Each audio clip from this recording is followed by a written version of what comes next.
जय श्री कृष्णा।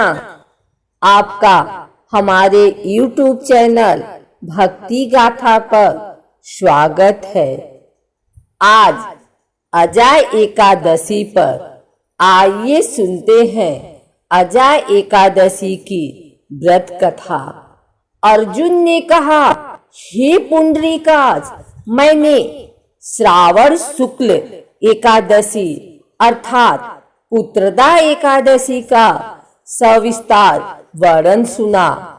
अब आप कृपा करके मुझे भाद्रपद माह के कृष्ण पक्ष की एकादशी के विषय में भी बतलाइए।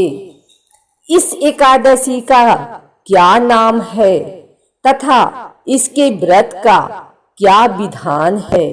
इसका व्रत करने से किस फल की प्राप्ति होती है? श्री कृष्ण ने कहा, हे कुंती पुत्र, भाद्रपद माह के कृष्ण पक्ष की एकादशी को अजा एकादशी कहते हैं। इसका व्रत करने से सभी पाप नष्ट हो जाते हैं। इस लोक और परलोक में मदद करने वाली इस एकादशी व्रत के समान संसार में दूसरा कोई व्रत नहीं है। अजय एकादशी व्रत कथा। अब ध्यान पूर्वक इस एकादशी का महात्म्य श्रवण करो। पौराणिक काल में भगवान श्री राम के वंश में अयोध्या नगरी में एक चक्रवर्ती राजा हरिश्चंद्र नाम के राज्य करते थे। राजा अपनी सत्यनिष्ठा और ईमानदारी के लिए प्रसिद्ध थे। एक बार देवताओं ने इनकी परीक्षा लेने की योजना बनाई। राजा ने स्वप्न में देखा कि ऋषि विश्वामित्र को उन्होंने अपना राजपाट दान कर दिया है। सुबह विश्वामित्र वास्तव में उनके द्वार पर आकर कहने लगे, तुमने स्वप्न में मुझे अपना राज्य दान कर दिया। राजा ने सत्यनिष्ठ व्रत का पालन करते हुए संपूर्ण राज्य विश्वामित्र को सौंप दिया। दान के लिए दक्षिणा चुकाने हेतु राजा हरिश्चंद्र को पूर्व जन्म के कर्म फल के कारण पत्नी, बेटा एवं खुद को बेचना पड़ा।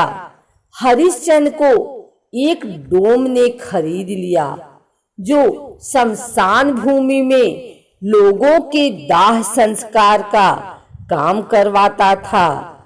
स्वयं वहां एक चांडाल का दास बन गए। उसने उस चांडाल के यहाँ कफन लेने का काम किया, किंतु उसने इस आपत्ति के काम में भी सत्य का साथ नहीं छोड़ा।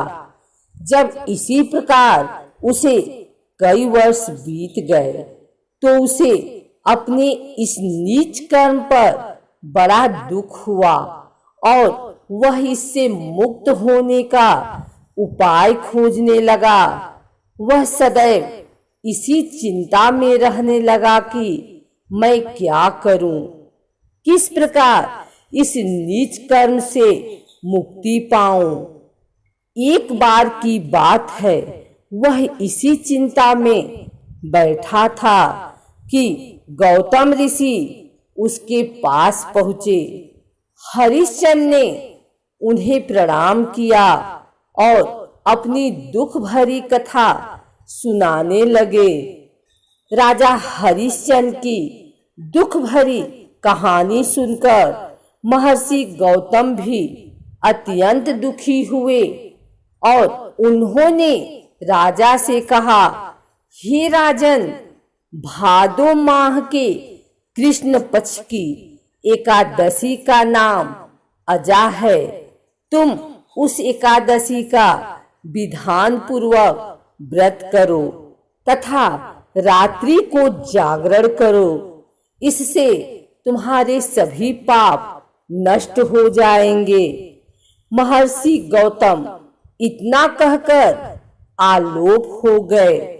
अजा नाम की एकादशी आने पर राजा हरिश्चंद्र ने महर्षि के कहे अनुसार विधान पूर्वक उपवास तथा रात्रि जागरण किया। इस व्रत के प्रभाव से राजा के सभी पाप नष्ट हो गए। उस समय स्वर्ग में नगाड़े बजने लगे तथा पुष्पों की वर्षा होने लगी। उन्होंने अपने सामने ब्रह्मा, विष्णु, महेश तथा देवेंद्र आदि देवताओं को खड़ा पाया। उन्होंने अपने मृतक पुत्र को जीवित तथा अपनी पत्नी को राजसी वस्त्र तथा आभूषणों से परिपूर्ण देखा। व्रत के प्रभाव से राजा को पुनः अपने राज्य की प्राप्ति हुई। वास्तव में एक ऋषि ने राजा की परीक्षा लेने के लिए यह सब कौतुक किया था, परंतु अजा एकादशी के व्रत के प्रभाव से ऋषि द्वारा रची गई सारी माया समाप्त हो गई और अंत समय में हरिश्चंद्र अपने परिवार सहित स्वर्ग लोक को गया। हे राजन, यह सब अजा एकादशी के व्रत का प्रभाव था। जो मनुष्य इस उपवास को विधान पूर्वक करते हैं तथा रात्रि जागरण करते हैं, उनके सभी पाप नष्ट हो जाते हैं और अंत में वे स्वर्ग को प्राप्त करते हैं। इस एकादशी व्रत की कथा के श्रवण मात्र से ही अश्वमेध यज्ञ के फल की प्राप्ति हो जाती है। अगर आपको यह वीडियो अच्छी लगी हो तो इसे लाइक करें, कमेंट करें, शेयर करें और हमारे चैनल भक्ति गाथा को सब्सक्राइब करके बेल नोटिफिकेशन ऑल पर सेट कर लें ताकि आगे आने वाली वीडियो सबसे पहले आप तक पहुंच सके। धन्यवाद।